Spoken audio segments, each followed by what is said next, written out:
آج کل آپ نے دیکھا ہے کہ ایک برطانوی اخبار ہے دی گارڈین، اس کی ایک رپورٹ پہ بڑی بات ہو رہی ہے جس میں کہ انہوں نے یہ بتایا کہ انڈین انٹیلیجنس کی طرف سے پاکستان میں پچھلے 3-4 سال کے دوران تقریباً 20 مختلف شہروں میں ٹارگٹ کلنگ کی گئی ہے، اور اب جو انڈیا کے وزیر دفاع ہیں راج ناتھ سنگھ، انہوں نے اس کا اعتراف بھی کر لیا ہے۔ گارڈین کی سٹوری جو کہ اب اپریل 2024 میں شائع ہوئی ہے، تو اس پر اب پاکستان کی حکومت کی طرف سے بھی رد عمل آ رہا ہے، لیکن جب یہی انکشاف ستمبر 2023 میں ہم نے کیا تھا، ستمبر 2023 میں، تو ہر طرف خاموشی تھی۔ ذرا سنیں ہم نے کیا بتایا تھا۔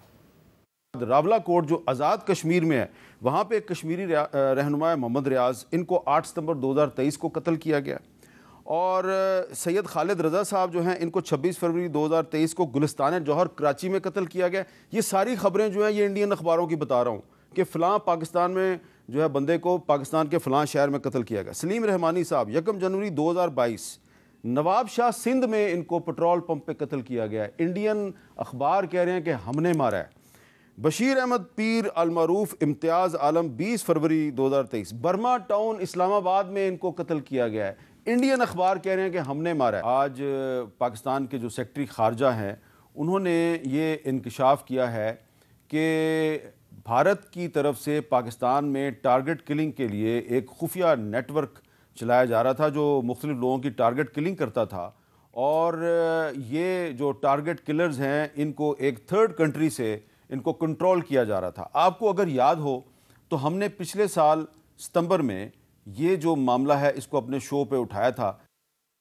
پہلے ستمبر 2023 میں، پھر جنوری 2024 میں ہم نے اس معاملے کو اٹھایا، اور اس پر کوئی زیادہ رد عمل نہیں آیا، بلکہ ابھی پچھلے دنوں جو ہمارے وزیر خارجہ ہیں اسحاق ڈار صاحب، انہوں نے کہا جی کہ ہماری جو تاجر برادری ہے وہ چاہتی ہے کہ بھارت کے ساتھ تجارت کی جائے، لیکن اب جواب کیا آیا ہے بھارتی وزیر دفاع راج ناتھ سنگھ کی طرف سے؟ تو بھارتی وزیر دفاع کہہ رہا ہے ہم پاکستان میں گھس کے ماریں گے۔ تو مصدق ملک صاحب، ہمارا وزیر خارجہ کہتا ہے کہ ہم تو تجارت کرنا چاہتے ہیں، وہ کہتے ہیں ہم تمہیں گھر میں گھس کے ماریں گے۔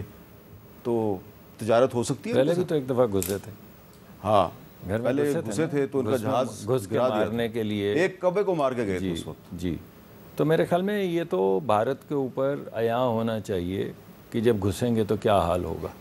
اس وجہ سے یہ جو گیدڑ بھپکیاں چلتی ہیں ان کی طرف سے، ان کا حقیقت سے تو کوئی تعلق نہیں ہے، اور اگر گھس کے مارنا ہے تو آئیں تشریف لائیں، پھر دیکھ لیتے ہیں۔ اس سے پہلے کئی دفعہ آزما چکے ہیں، 2-4 مرتبہ اور آزما لیں۔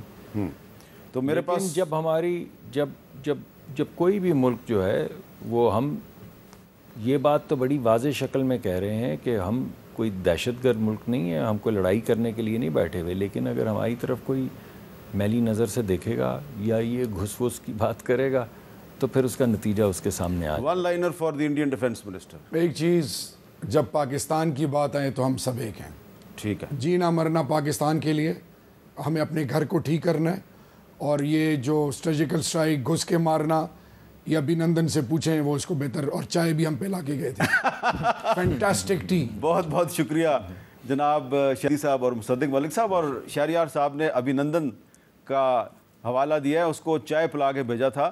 تو میں صرف چلتے چلتے یہ کہوں گا کہ جب پاکستانی میڈیا جو ہے وہ پاکستان کے اندر ہونے والی جو سازشیں ہیں، ٹارگٹ کلنگ ہے، اس کی جب خبر دیا کرے تو اس پہ بھی یقین کر لیا کریں۔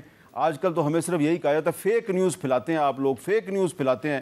جب ہم ستمبر 2023 میں کہہ رہے تھے کہ انڈیا پاکستان میں سازش کر رہا ہے تو کوئی نہیں بولا، اب جب کہ دی گارڈین نے خبر چھاپ دی تو سارے بول رہے ہیں۔ تو پاکستانی میڈیا کو بھی اپنا ہی میڈیا سمجھیں، اس کو دشمن نہ سمجھیں۔